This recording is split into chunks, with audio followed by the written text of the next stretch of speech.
আলহামদুলিল্লাহ والصلاة والسلام على رسوله الكريم وعلى آله وصحبه أجمعين أما بعد اللهم صل على محمد وعلى آل محمد كما صليت على إبراهيم وعلى آل إبراهيم إنك حميد مجيد اللهم بارك على محمد وعلى آل محمد كما باركت على إبراهيم وعلى آل إبراهيم إنك حميد مجيد ربي زدني علما ربي اشرح لي صدري ويسر لي أمري واحلل عقدة من لساني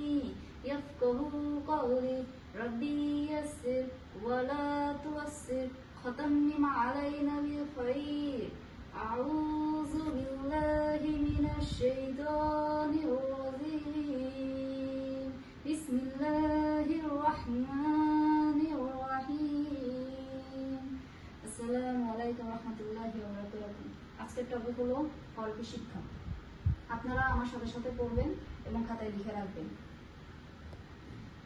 এটা বা এটা আরেকটি রূপ। তা তার এটি আরেকটি রূপ। সা সায়ের এটা আরেকটি রূপ। নুন নুনের আরেকটি রূপ। ইয়া ইয়ার আরেকটি রূপ। জিম জিমের এটা আরেকটি রূপ। এটা বায়ের মতন, কিন্তু এটা দুঃখিত, এটা আসলে জিমের মতন, কিন্তু যেহেতু এটা কর্নারে নুক্তা আছে তো এটা আমরা বা হিসেবে ধরবো, বা বলবো আমরা এটা। হা এটা হায়ের আরেকটি রূপ। খ এটা খয় আরেকটি রূপ। দাল জাল র জা এটা সিন সিনের আরেকটি রূপ। শিন শিনের আরেকটি রূপ। সদ সদের আরেকটি রূপ। দদ দদের আরেকটি রূপ। আইন আইনের এটা আরেকটি রূপ। আইন এটা আরেকটি রূপ। আইন গয়ন গয়নের আরেকটি রূপ। এটা গয়ন এটা আরেকটা রূপ। গয়ন। ফা ফায়ের আরেকটি রূপ। কফ কফের আরেকটি রূপ। কাফ কাফের এটা রূপ কাফ, এটাও আরেকটা রূপ কাফ, এটা আরেকটা রূপ কাফ। এটা লাম লামের আরেকটি রূপ। এটা লাম লামের আরেকটি রূপ হলো এরকম লাম। এটা মিম মিমের আরেকটি রূপ হলো এরকম।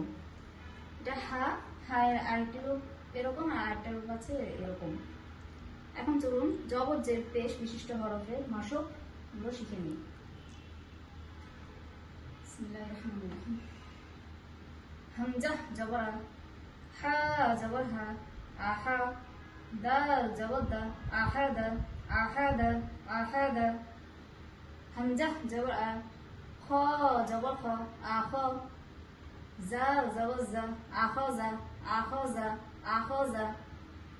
আমরা দাদাল অক্ষরকে আগে ধরবো। এই যে দেখুন এটাও বা, যেহেতু এখানে মুখটা কর্নারের দিকে রয়েছে এটাও বা, এই যে বা এটা এই বা।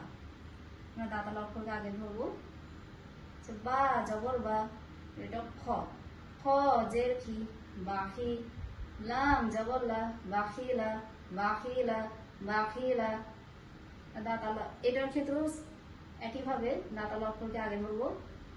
তা জবর তা জিম জিমের এখানে মধ্যখানে আছে, যদি মধ্যখানে থাকে এই হিসেবে এটা জিম, আর যদি কর্নারে থাকে তাহলে এটা বা।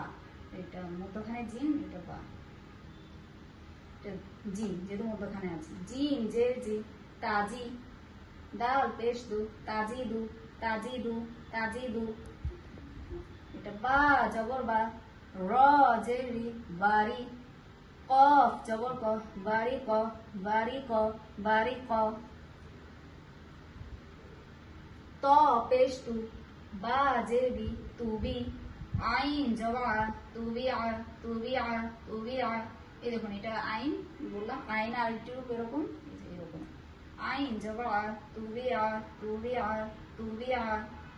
মিম জের মি সা জের সি মিসি, লাম জের লি মিসিলি মিসিলি মিসিলি, ফা পেশ ফু হা পেশ ফু ফুহু, মিম পেশ মু ফুহুমু ফুহুমু ফুহুমু, কাফ পেশ ফু তা পেশ তু কুতু, বা পেশ বু কুতুবু কুতুবু কুতুবু।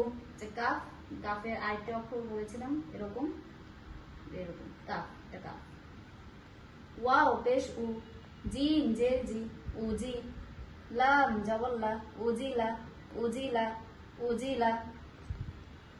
এখন যখন মাখরাজে যাই, গতকাল আমরা 6 নম্বর পর্যন্ত মাখরাজ শিখেছিলাম, আজকে 7 থেকে শুরু করবো। ধরুন এটা জিহ্বা, এটা জিহ্বার গোড়া, এটা জিহ্বার আগা।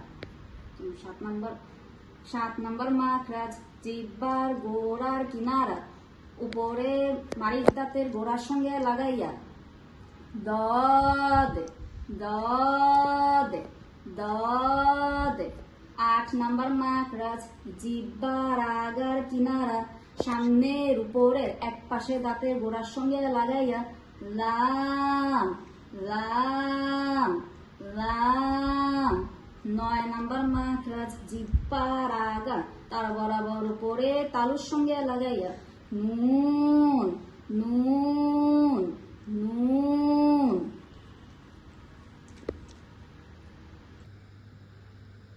আউযু বিল্লাহি মিনাশ শাইতানির রাজিম, বিসমিল্লাহির রহমানির রহিম। চলুন আজ এখন সূরা আল ফালাকটা শুদ্ধভাবে শিখে নিই। বিসমিল্লাহির রহমানির রহিম।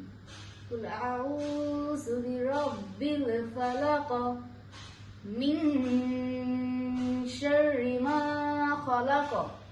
এটা মিন হবে না, মিন হবে, কেননা এখানে ইকফার 15 হরফের 1 হরফ সিন আসিয়াছে, তাই মিন, এই যে মিন অনস্বর হবে, মিন শাররি মা খালাক ওয়া মিন শাররি গাসিকিন ইযা ওয়াকাব। এখানেও মিন হবে, কেননা এখানে শিন আসিয়াছে।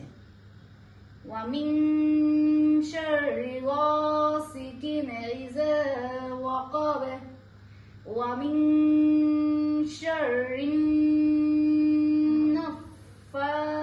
নাফাসাতি ফিল উকাদ ওয়া মিন শাররি হাসিদিন ইযা হাসাদ। সুবহানাকাল্লাহুম্মা ওয়া বিহামদিকা আশহাদু আল লা ইলাহা ইল্লা আনতা আস্তাগফিরুকা ওয়া আতুবু ইলাইহি। আসসালামু আলাইকুম ওয়া রাহমাতুল্লাহি ওয়া বারাকাতুহু।